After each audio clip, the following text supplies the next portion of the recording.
I always mill out this bolt slot before I finish off the surface. If you do this first and this last, you have a chance of nicking this little edge right here with this process. I'm not going to show it all on this video, but what I did with that carbon paper and that Dremel,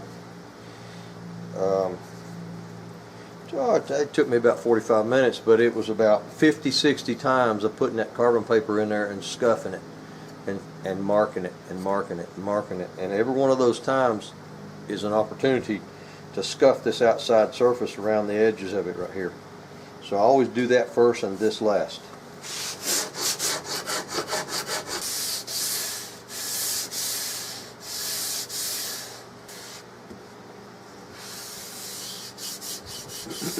Rounding over square sharp edges is necessary.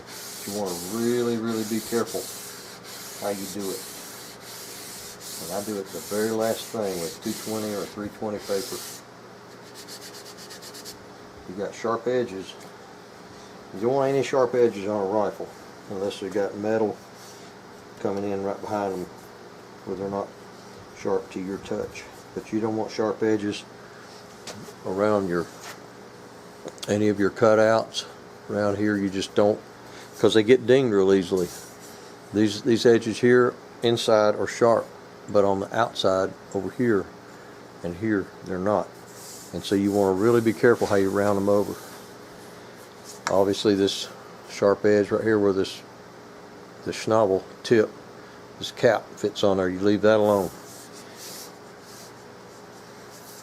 So you really be careful how you treat these sharp edges. Around here you don't want any sharp edges, because that's going to, if you have sharp edges, they get worn off easily and then it starts looking bad quickly. You want this thing to last as many decades and generations as possible. Something I just discovered, it's kind of hard to see, but you'll see it when the finish comes on, and you never know exactly how these markings are going to turn up and show up, but ideally you want the back of the gun, this part in here, to have real pretty grain and burl and all that, but your front out here, you want it to be straight. You want that to be straight grain. It's just stronger, it's better for barrels. If you have a lot of curly grain over time, many years, that can start to slant either way and it touches your barrel. You've got to cut that and relieve that out. So the straighter it is now when you make it, the straighter it is eventually, and the less trouble you'll have out of it. Some people don't know that a barrel touching or a stock touching the barrel is harmful, and their gun just starts shooting crazy after a while, and they just go out and get another one or kind of write it off. But this one with straight grain comes a characteristic. For one thing, you get some really pretty light and dark streaks and stripes. You'll start to see them as I get more and more finished with it. But when you get into quarter sawed walnut, you start getting a condition called quilting, and that quilting is little splotches, just little splotches all up and down it. And this one has got it. This one's got some pretty nice quilting. It's kind of faint until I got down to about 180 sandpaper, and then it started showing up. In the finishing process, you'll start to see it more and more. Now I've got about 3 more steps to do on this gun. I've got to put some sling mounts right here. I have got to put the last thing I do on a gun is cut the comb. I always relieve the comb last, because it's too hard to work around it when you're trying to smooth this up and make it fair to have this big hole right there. It just makes it harder on yourself. Then I've got to sand the inside of where I cut out for that bolt handle and this notch out right here for the shell. And so I sand those last. After I get done with everything else, I'll sand these last, and then there, like I said, there's sharp edges here, and you'll relieve those as well. So that's all I've got to do is cut this comb, put the sling mounts on, and smooth those up inside. As I mentioned before, it's sanding inside of something is really hard. Sanding the outside convex surfaces, no problem.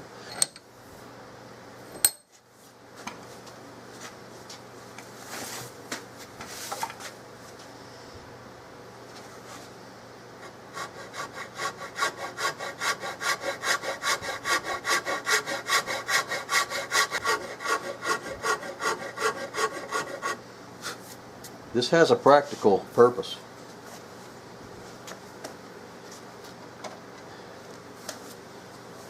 It can be pretty, but what it does, it relieves a place for your thumb. With this fat part of your thumb, it just sits right in there. If your finger's on the trigger, this should hug that part of your thumb right there. It should just have a nice, comfortable place to put your thumb. Some people put their thumb over and grip, and some people put their thumb on top.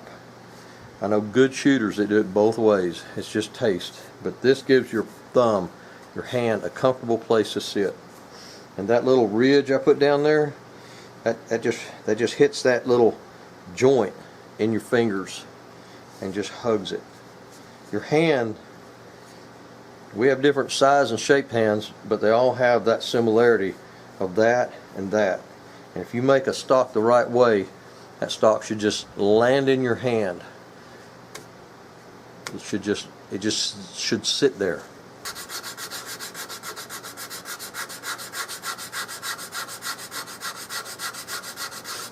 To me, this relieved area ought to flow into the wrist. It should just flow. I've never understood why Marlin didn't do something with their combs. Their combs seem like an add-on, like they just, it was a second idea somebody had, and they just took a grinder and went. They don't seem to sit well. I'm not knocking Marlin rifles. I like them. I've got some. The comb just doesn't flow into the rifle stock.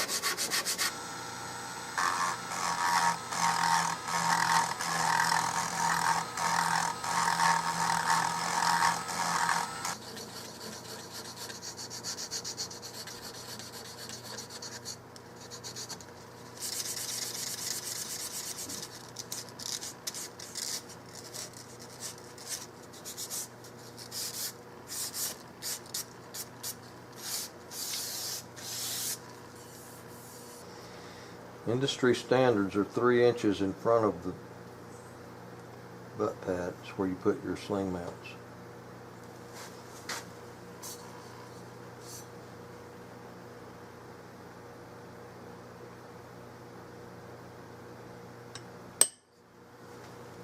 I drill 11/64 hole first, down about 3/16 of an inch.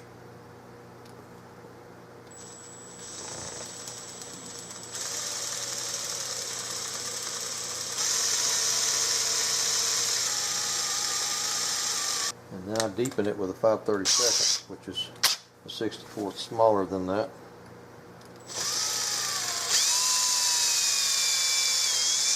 What that does, it allows these threads to not have so much resistance the first little bit or so going in, because if you get a lot of resistance, it'll chip that wood out right there. I just put a nail set in that hole and press down firmly. Twist that thing in there.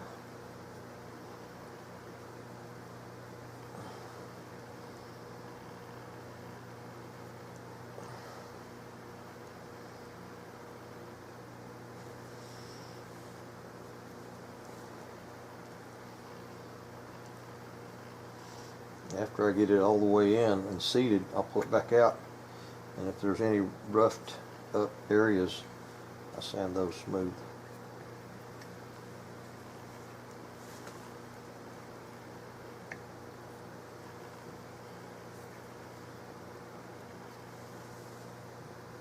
Something like that.